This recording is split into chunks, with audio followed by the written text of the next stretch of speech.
start recording. We're going to get out of this lunchtime learning, and we're going to get started with our topic for the day. If we can get out of here. Okay. End of slideshow. Okay. There we go. One down, one to go. All right. All right. And today we're going to be talking about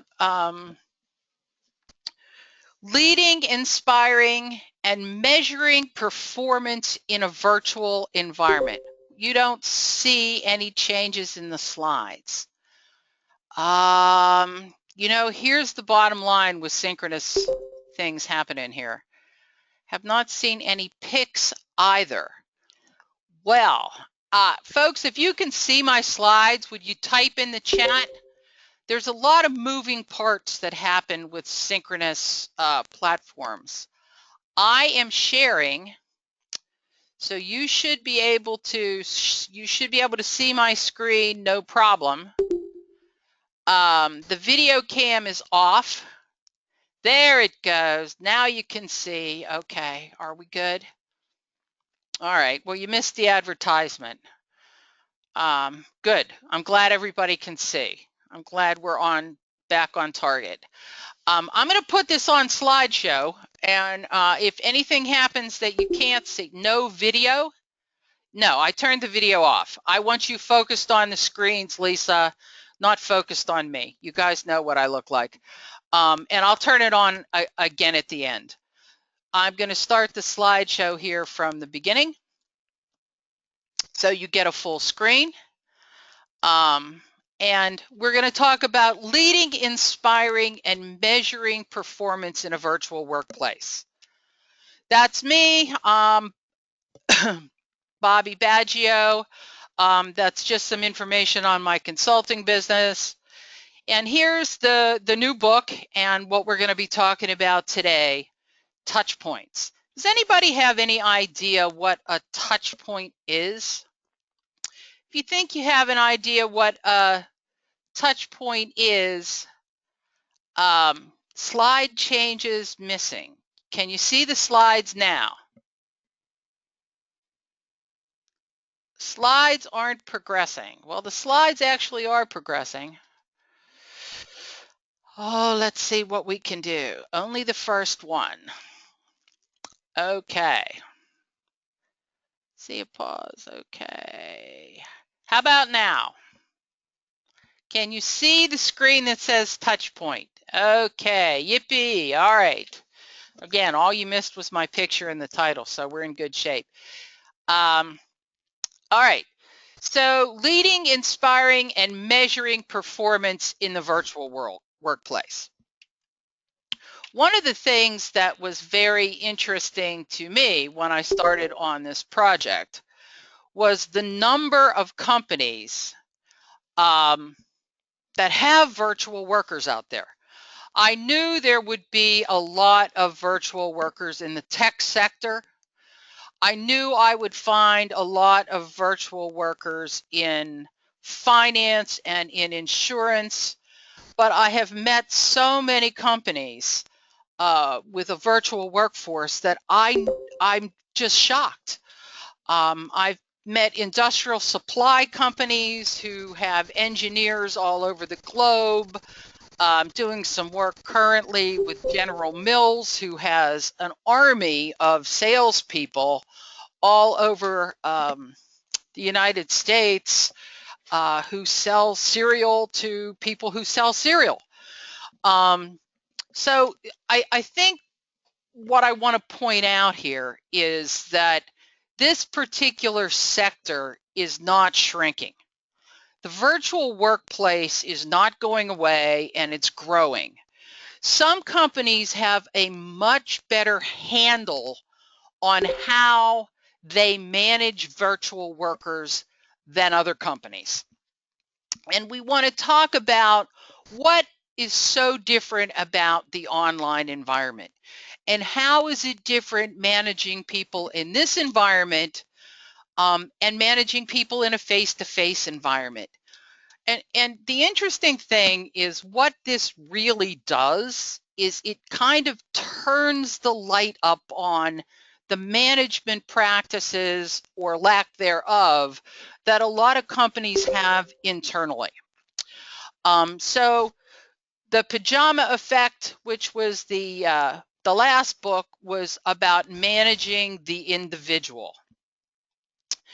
And it's a scary thing, even for a company as big as Yahoo. You know, it's a scary thing to manage people you can't see. It's an illusion that we have control over people when they're sitting in the cubicle down the hall. So managing in the virtual world is all about managing the invisible, because most of the time people are working out there, they can't see. You can't see them.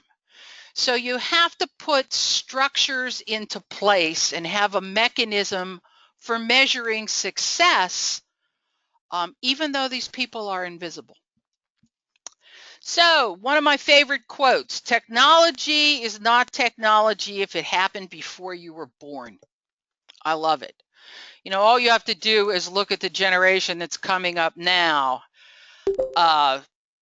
The tech generation, the internet generation, you know, there's a lot of different names for them. The generation that follows, Generation X, you know. These people, these kids, 30 and unders, have always had the connectivity. They grew up with cell phones in their hands. They grew up with the internet. They grew up with Google. So to them, this is really not technology. It's just, you know, Facebook's just how they communicate. And technology has this ability to go in waves.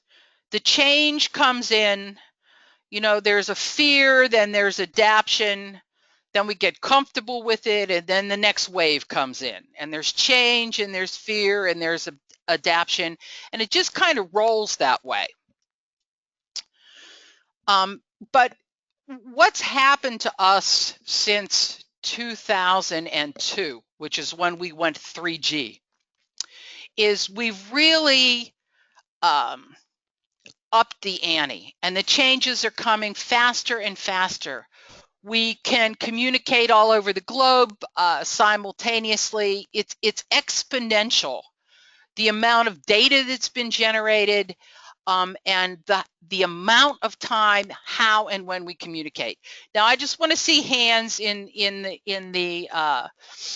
the room, or type in the chat. How many of you have 2 devices that you use regularly? 2 devices or more. Just give me a number of a number of cell phones, tablets, laptops that like live with you regularly. 3, 5, 4, wonderful. 5. Yeah. So we all have multiple devices. You know, you have a family come home for Easter, for example, and you've got a couple kids, and all of a sudden you've got 25 devices on the wireless network. That's how exponential it's become. And the thing about this kind of communication is it not only changes where we work and where we communicate, it changes how we communicate. Yeah, Hillary has one. Yeah, I saw her on the cell phone. Yeah. And actually, that's a really good example of, you know, the investigation into her private email account is an excellent example of why we need rules, and we're going to get into that later on. So the last book, if you're interested in what to expect from yourself and other people in the virtual world, it's The Pajama Effect. It's out on Amazon. So let's talk a little bit about this virtual environment. And what we want to discover today is, how can you effectively lead in this environment? How can you inspire others in this environment? And how can you measure performance? Because more than ever, it's important that you have those performance measurements, those criteria in place, because you're measuring the invisible. So you need to make the invisible visible. All right, so the case study that I have out there in the materials section, and one of the ones, probably the only one we're really going to look at today. Each chapter in the book has a case study and exercises with it, so that when you train or when you use it with in learning sections, you've got things to do. So the first one we're going to take a look at, probably, like I said, the only case study we're going to look at today, is Silver, Halpern, and Roselli Limited Liability Corporation. I'm going to read it. You can download it. So just pay attention for a couple minutes here, and then we're going to have a little discussion about what's going on in this firm. Silver, Halpern, and Roselli is a national accounting firm whose main business is in 3 areas: accounting, tax, and audit. Their reputation is excellent and is based on great service and trust. Their customers respect them for their advice and stay with them for a long time. This reputation was achieved by state-of-the-art computer systems, analytical databases, and a variety of tools the managers and accountants use when consulting with the clients. Most of these programs are custom to Silver, Halpern, and Roselli. The firm hires expert technical people to develop and maintain the programs that support their business. These programs cover tax laws and coding that is extremely technical. The people who write these programs must be proficient in both tax law and have programming skills. New tax laws are always being applied in the United States and also in foreign countries. They must be integrated into the existing systems quickly and flawlessly, or really the fallout could be very detrimental. There are 4 programmers that work as subcontractors for Silver and Halpern and Roselli. They live in New York, Boston, and Philadelphia. Everyone is on the East Coast of the United States. They only get together twice a year for the Christmas party. They are connected to each other via email, a synchronous video chat platform, and the telephone. Formal meetings are rare, but it is not at all unusual for informal meetings to occur among the programming staff. Now let's meet the staff. George Anderson is a tax lawyer, a graduate of the University of Massachusetts, and a former hockey player, married with 3 young children and a wife that works full-time in downtown Boston. He is the stay-at-home dad and 35 years old. George has been working for Silver, Halpern, and Roselli for 8 years and is the oldest and longest standing member of the programming group. He is responsible for all the systems, analytics, and design changes. George also functions as a trainer and onboarding specialist. He is the main contact point for the group and is the team leader and ultimately responsible for projects being on time and in budget. He is busy with soccer games, coaching baseball, dancing lessons, and basically runs the household. MJ Craig is a tax accountant, computer person, graduate of Boston College, 32 years old, has been with the group for 2 years. She's single, lives on a farm in New Hampshire, and MJ has a full-time partner, rarely comes into the city. Margaret Harrison is a tax lawyer and graduate of Wharton. She lives in Chestnut Hill, 29 years old. She's single, likes to play golf and travel, and she works out of her apartment. Jim Morelli is a programmer and lives in New York. His wife is a corporate attorney, and they have 4 children. They have a home in town, and the children go to public schools. Jim is interested in his job, but he is also a guitarist in the band. The main way these people communicate is email. They send many emails back and forth every day. They can call each other anytime, but rarely do so. They meet on Monday mornings on the video chat, and as a rule, when you are online, you have your chat stream on. They are all hourly employees except for George, who is a salary employee. They have an agreement that they can work where and when they want, as long as the work gets done on time. Flexibility is important to all of them in their lifestyles, and they enjoy the freedom that none of them ever plans to go back to a face-to-face office again. Jim is a classic programmer and loves to create code that helps him update the systems more quickly. On a recent project, he created a shortcut that allowed them to get their job done in much less time than it usually takes. The problem came in when they realized that this was cutting into their wages. And especially CJ, Margaret, and Jim, all three are paid by the hour. Rather than tell George about the shortcut, they kept it from him because they feared he would tell management and then they would make less money. They were able to have more personal time as long as they met their deadlines, and all this worked well for a while. The slides aren't going anywhere yet. We're going to finish the case study and then we'll advance the slides, Liz. In a casual conversation Mars was having with a friend over lunch who knows several of the people, she leaked the innovation that was giving them a great deal of time that they were now getting paid for free time.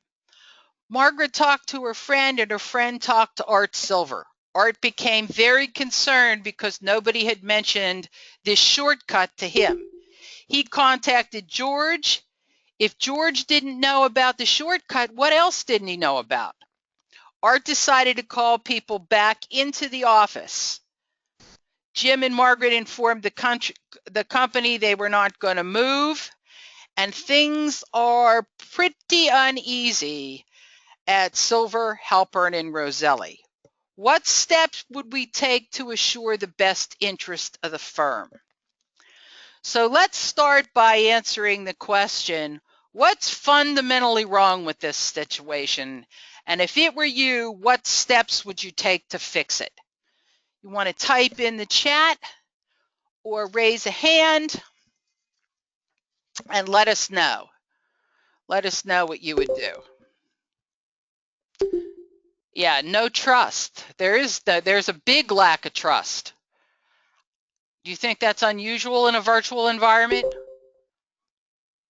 Remote reward system does not promote the desired behavior.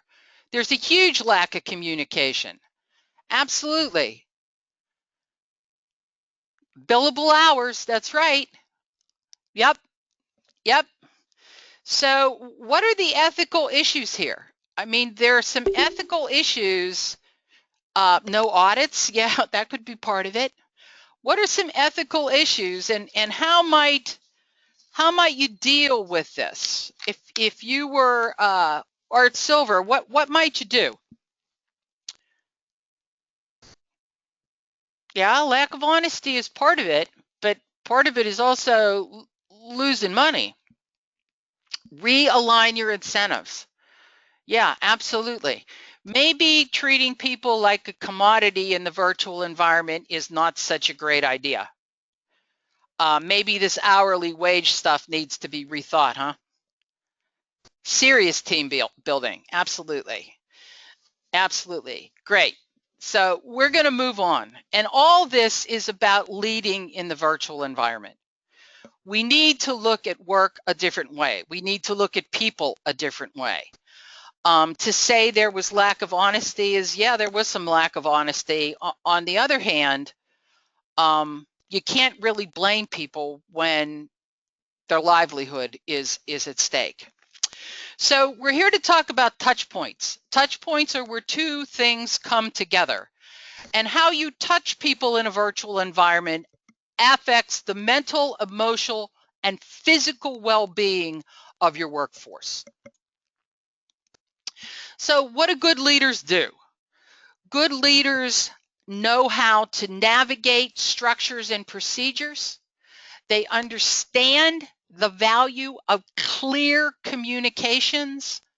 They read between the lines. They know what's going on. And they do all the normal leadership things of empowering people, leading change, sharing vision, and really one of the most important things in the virtual environment is communication. And it's not just what you hear that's important. It's Peter Drucker, the most important thing in communication is hearing what isn't being said. So you need to be able to hear not only what is being said, but what's not being said. So we're going to talk a little bit to start out with here about the importance of learning to listen in a virtual environment. Listening is a skill most of us are not very good at to start with. We're much better at talking than we are at listening. And if you look at the literature, across the literature in leadership, you'll hear this calling for listening. We're going to talk about 4 different stages of listening and where you kind of want to go to as a leader in a virtual environment. We're going to start with active listening and then move up to reflective listening, talk a little bit about responsive listening, and then listening between the lines. Intuitive listening is very important in the virtual world. So active listening. Does anybody know what active listening is? It's more than just paying attention.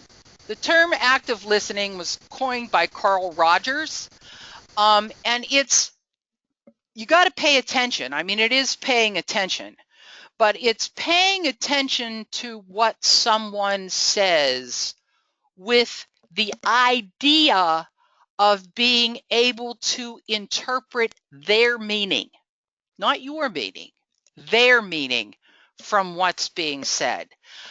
Body language, voice inflection.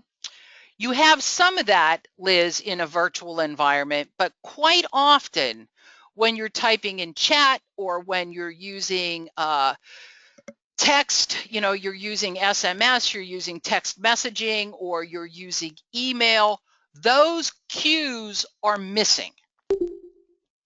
So you kind of need to know how to actively listen. Yes, with a bit of empathy. Yeah, and we're going to get to moving up the scale with empathy. That's the difference between just actively listening and hearing, and actively listening with the intent of interpreting their meaning. So you want to start with active listening. The next kind of movement up the scale is reflective listening. So you want to tune in, and then you want to kind of get into the habit of reflecting back what you think you heard. We have all had those situations where we've had emails that, based on our mood, based on our frame of mind, we've interpreted an email that had a meaning in an entirely different way, positive or negative. And what reflective listening is it's kind of the next thing up the scale, where you're not just kind of empathizing and trying to interpret meaning, you're actually forming a reflection back, mirroring back what the sender is intending. Correct. And this is a skill that can be learned. I think I'm going to challenge everybody to kind of practice it. Practice it this week if you're in the virtual workforce. Practice it once or twice, just to try it. The next step up the list is responsive listening. So now we're actively listening, we're trying to interpret, we're reflecting back, and now we're going to respond. And we're going to respond in a way that is indicative that we've heard what the person is saying. So we're not controlling, we're not commanding, we're respecting, and we are responsive to that person's needs, wants, feelings, desires, we're responsive. And this again is another level. These are leveled layers of listening. And this is something you can practice. You can practice. The final rung on the chain, and one that you need to get to in a virtual environment, is you need to get to intuitive listening. And intuitive listening combines all of the three in a way that supports common interests. It supports being part of a community. It supports what is being said and what isn't being said, and combines it into kind of an intuitive, this is what I think is going on here. All right, so real briefly, we're going to do just a little exercise here on responsive listening, and I want you all to type in the chat, and I want you to be honest with yourselves. I'm going to read you a list of things, of habits, listening habits that most of us have, and if it applies to you, just kind of count on your fingers how many of these you have, and be honest. These are things that we as humans do that obstruct our ability to listen. You assume that you know what's best. I interpret often or try to finish other people's sentences. Anybody ever do that? I jump to conclusions. I am often overly parental and try to give advice. I make my mind up quickly, sometimes before I have all the information. I am a habitual note taker. I often don't give responses afterwards. I am impatient. I lose my temper and get angry when I don't agree with what's being said. I discount or change the subject. I formulate my reply while the other person is speaking. I am not really concerned with what the other person says. I easily get distracted. I tune the other person out. All right, in the interest of time, we're going to keep moving on here. But, just keep track to yourself. How many did you have? Honestly, how many did you say, I do? I know I would have more than 5 fingers filled. These skills take time. So that's something to work on in leading in a virtual environment. One of the first things you have to do is learn how to listen. One of the other things you have to do is you have to lose the straitjacket. I work with companies all over the country, and a lot of companies, there's a continuum of workers out there. It goes from relatively low skilled, hourly paid workers, you find them in finance, you find them in insurance, all the way up to some really high paid people in the consulting world. And the amount of freedom that these people have and what they're allowed to do, when they're allowed to do it, is just as broad as that continuum of working. I've worked with companies that said, yes, we have virtual workers, but they all have to live within 60 miles of the home office. Why? Because of the illusion of control. And this illusion that you're going to control every minute of somebody's time in a virtual environment is just that, it's an illusion. Those kinds of conditions, people who were working with video cams on them for 8 hours straight with a 15-minute bathroom break and a 15-minute lunch break, are not going to be there for long. It's really a demeaning kind of an environment. And the reality is you only see them from shoulders up. Yeah, it's shoulder up anyway. And if people want to get away with something, they'll figure out how to do it. So part of this is to lose that straight jacket mentality. The number one reason people tell me they don't want people working virtually is they are going to lose influence and control. And I'm here to tell you that that's an illusion anyway, that you don't really have that influence and control. I don't think you really have it in a face-to-face environment, and you definitely don't have it in a virtual environment.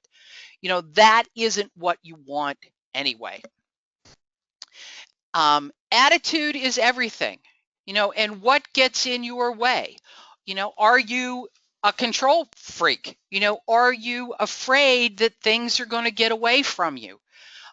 Are you under the illusion that you control people by watching them?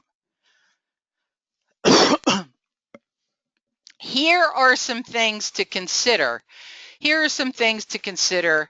And if you find yourself doing these, you may want to work on this, because this will get in the way of you connecting with those people. And that's really what you want to do.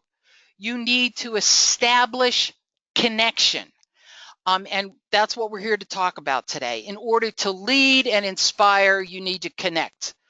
So if you find yourself stereotyping, if you find yourself depersonalizing that person, if you find yourself trying to control that person, you might want to drop back a little bit and say, how is this helping? You know, is this an illusion that I have, or is this real? And it turns out, you know, the world is not all that flat. You know, we talk about the world is flat, and it's really not all that flat. You know, we are all human beings, and we all have our own issues, our own problems, our own um, challenges. Then the next thing we want to talk about in leading and inspiring in a virtual environment is corporate culture and expectations and influence. You know, a lot of people will call it drinking the Kool-Aid. You can be I hear this in companies all the time. You can be successful here as long as you're willing to drink the Kool-Aid. Well, you know what? We all know what happened to the people who drank the Kool-Aid, right? And you're only going to drink the Kool-Aid for so long. It shouldn't really be a drink the Kool-Aid. It should be a genuine buy-in to the organizational culture. It should be shared perceptions, views about the organization, you know, the dialects, the semantics, the intangibles of behavior should be very supportive of what's going on. Yeah, Paul, I was laughing too. So let's talk a little bit about how companies do this, how you set the tone of drinking the Kool-Aid. First of all, there's this whole set of things called transactions. The transactional part of a corporate culture that supports what's getting done. These are the official things. These are the operational interfaces, the channels, the performance requirements, the processes that are in place, the manuals, the org charts, the official mission statements that are out there on the website, you know, the information systems and the official political structures. These all are one side of the coin, but there's another side of this coin. And that's what actually happens.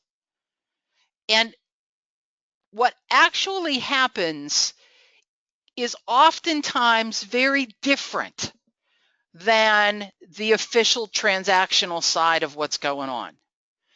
Now, what's really important here is in a virtual world, gets turned up. It's like somebody turned up the gas on the stove. If it's dysfunctional, it's going to be more dysfunctional. If it's supportive, it's going to mean more to the workers. I'm going to just briefly tell a 2-second story about General Mills. These people get a call from their regional manager every single day. The structure, the actual things that people do is in support and reinforced by the transactional. So they're in harmony with each other. They work together well to support the worker. That's not always the case. That's not always the case. So the actual is what really happens, you know, leader to leader, worker to worker, organizational infrastructure. And I think, you know, we're going to skip this in the element of time, but what you want to take a look at is what are the concepts of the culture? You know, how do you see your culture? How do the coworkers see your culture? How do the virtual workers see your culture? What are your transactional? What are the transactional pieces? Are they there? You do need to have these for people who are out in the field because they're physically removed. So they need to have things like that phone directory. That this is the hierarchy for ABC complaint, and then the actual. All right, another thing that's really important is time-killing vampires. You need to help people who work in a virtual environment learn to segment. In the pajama effect, we talk about, you know, overkill and how people work 24/7 and it's 365, and people burn out. You know, they'll find themselves working at 10 o'clock on a Friday night and they'll work on Sunday, and, you know, the constraints and the boundaries are removed. So as leaders and managers, you need to set down some boundaries for them. You need to set down some rules and some segments. And also to keep people on track, because there are a million distractions, maybe a billion distractions in the virtual environment. And we all know that the multitasking doesn't work. We all know that, you know, being on virtual meetings where you're doing 10 other things doesn't work. So why do time vampires exist in this environment? Because there's just so many things pulling at you. And some people are very good at putting those habits and structures into their day. Most people need a little help. And even the people that are good would like a little bit of reinforcement. So now let's talk about inspiring performance in virtual workers. One of the most important things about communicating virtually that's very different is that all communications are me to you communications. We communicate through devices on a one-to-one basis. So it's me to you. Even if you're posting it out there on Facebook or you're tweeting it and it's you to many, it's still perceived as a me to you communication. And the easiest way to remember how to communicate with people, me to you, and have it be successful, is FROG. FROG is family, recreation, occupation, and goals.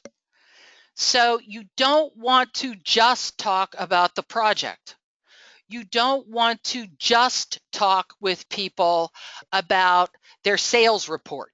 You don't want to just talk to people about did they meet their goals for the month. You want to establish connections. You know, we know this from a lot of research that people don't leave organizations, people leave people. So in order to inspire people out there in the virtual environment, you need to establish these connections: family, recreation, occupation, goals. Hi, Joe, I understand that your son is applying to college. How's that going? Hi, Paul, I understand that that your local political situation is blah, blah, blah, blah, blah. How's that going? I hear you're thinking about running for office. You know, that's a goal of yours. So you want to connect on a personal, meaningful level to establish a deeper connection than just a work-based project kind of a relationship. Now, you don't need to go overboard with this, but a lot of folks don't know how to talk to people. And they particularly don't know how to talk to virtual workers.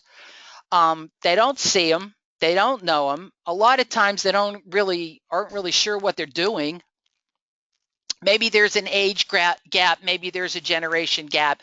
Maybe there's a gender difference, and on and on. So if you just remember frog, it's a great start on connecting. We're going to skip over this one because of the time constraint. I want to talk to you a little bit about the X factor. The X factor is another one of those intuitive things that you pick up in a virtual environment. Some people are much better at virtual environments than other people.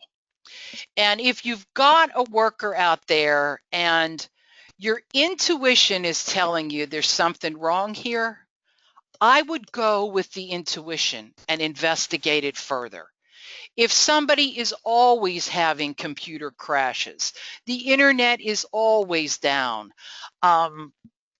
there's something that you just feel is not working right, you might want to look into it.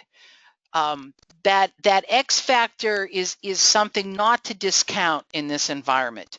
The X factor is an indescribable quality or something about a person that you just can't put your finger on. But either something is working really well and it's great and you can trust them and they're doing a great job, or you just get this feeling, that something's not the way it should be. One of the other things that we need to do is as leaders, is to augment the autonomy. People in a virtual environment need to act with autonomy, but we as leaders can make sure that that autonomy is augmented, which means we are giving people the support that they need when they need it. And this is true of virtual support systems, that they're available, that they're accessible, and that they're relevant. Something else that you want to do, and this is extremely important when it comes to measuring, which we're going to get to last, but you want to have very clear expectations of what is expected out there in a virtual environment. SMART is just one of the ways that's out there for setting goals. It doesn't really matter how you get there as long as you get there, as long as the expectations for the virtual worker and from management are very, very clear, that they're specific, they're measurable, they're attainable, they're relevant, and they're time bound.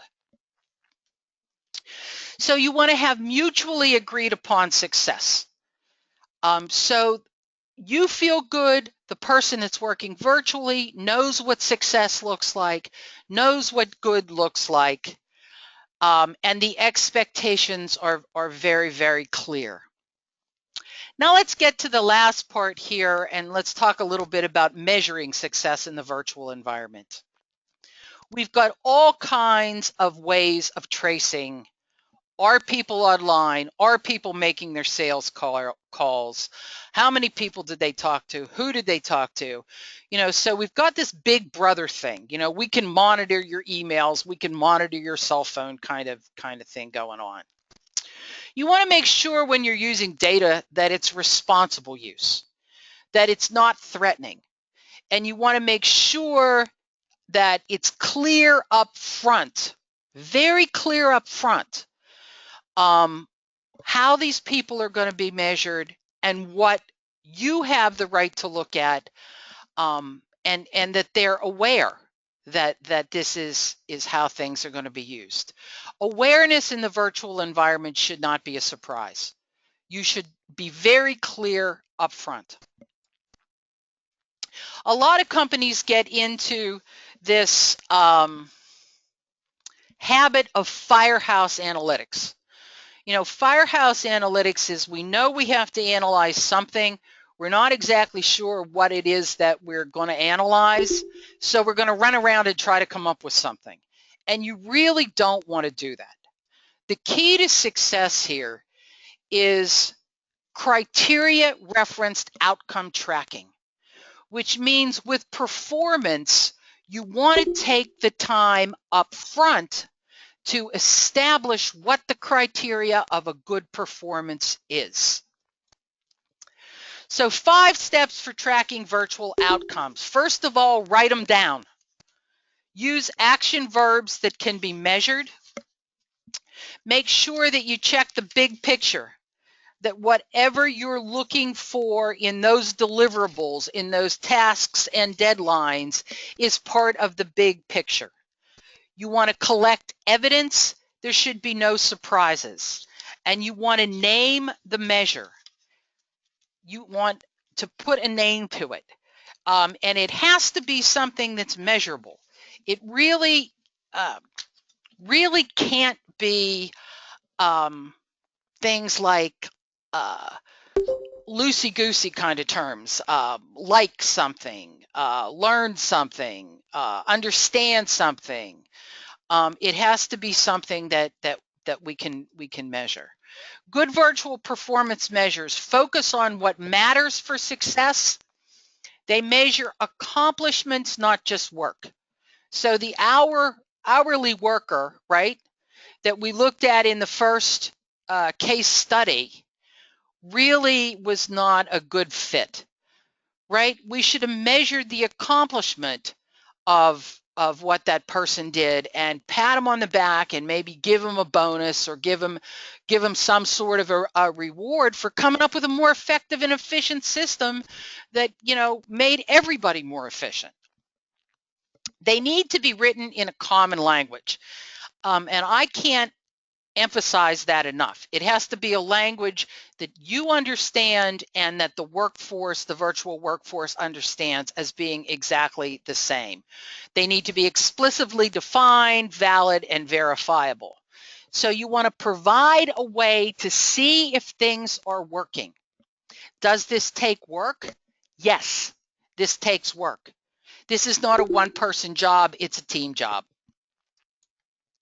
You want to make sure you measure accomplishments, not just hours sitting at the computer or hours on the device or the phone or whatever. A common language. Everybody needs to be talking the same thing, and we need to have a common understanding, and that sounds easy, but believe me, it is not. One of the first things that happens when people go virtual is they discover that within their own company, there are lots and lots of different terms for the same thing.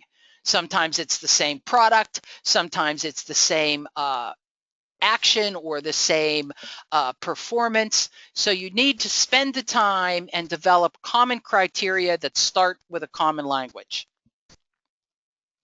Are explicitly defined. Who owns the data? Can you get to the data? What's the quality of the data? And, you know, what are those expectations? What are the deliverables? What targets are we looking at?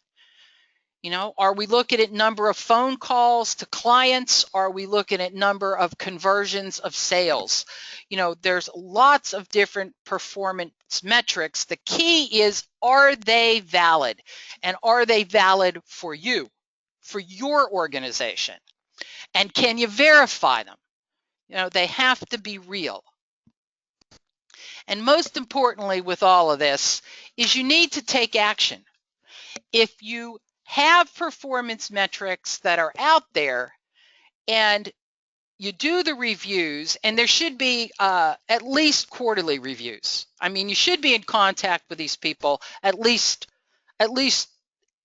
several times a week. And an official, maybe informal, but an official review should take place at least quarterly. And then when you get the results and you talk the talk, something has to happen. If you go through all of this and then no action is taken to help the person be better or to improve the situation, then it becomes apparent real quick. Real quickly, I'm going to ask you to consider at least a few performance metrics. And then, we're going to wrap it up, and I'll stick around for a few minutes for questions if you have them, any that you want to discuss. So when you're looking for virtual performance, how about customer order waiting time, customer attrition, customer turnovers, profitability of customers, overall equipment efficiency, rejection rates, specific to IT, it can be labor time spent, average time to delivery, time on task, tasks complete. Specific to something like the supply chain, it can be cost savings, single data source, inventory, warehousing, logistics. Specific to education, it can be graduation rates, retention rates, student satisfaction rates. Specific to human resource management, it can be employee turnover. And this is big. This is really employee turnover costs companies money.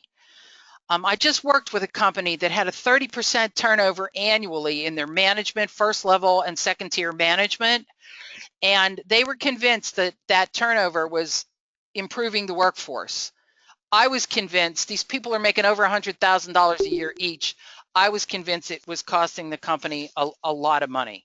So you want to ask what performance measures will work in the virtual environment, and how are these different than face-to-face, and do they make sense?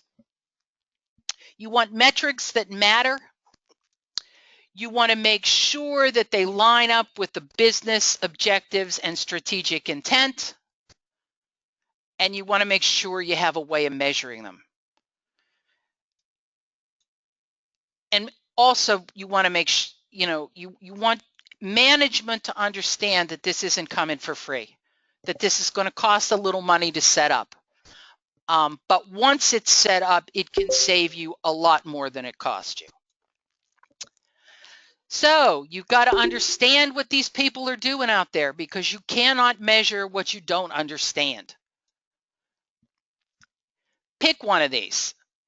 If you don't like one of these, make up your own, but put something into effect. And do it now. Don't wait. Try one department, try part of one department, and start there. Start small, but put it into effect and get a system working. It's progress. Don't delay. A simple thing like the touch point analysis, where you've got people's names going down the left-hand side and the days that you called them going across the top, and what the call was about, is a huge cultural change for a lot of companies. So you're changing old beliefs and ways of thinking about things. There's a ton of opportunity for companies in the virtual workplace. People are happier, people are more productive, it's a much greener environment. But the sooner you can identify problems and challenges and come up with common goals and protocols, the more effective that working environment is going to be for everybody. So I'm here for questions. I'm going to stop the recording.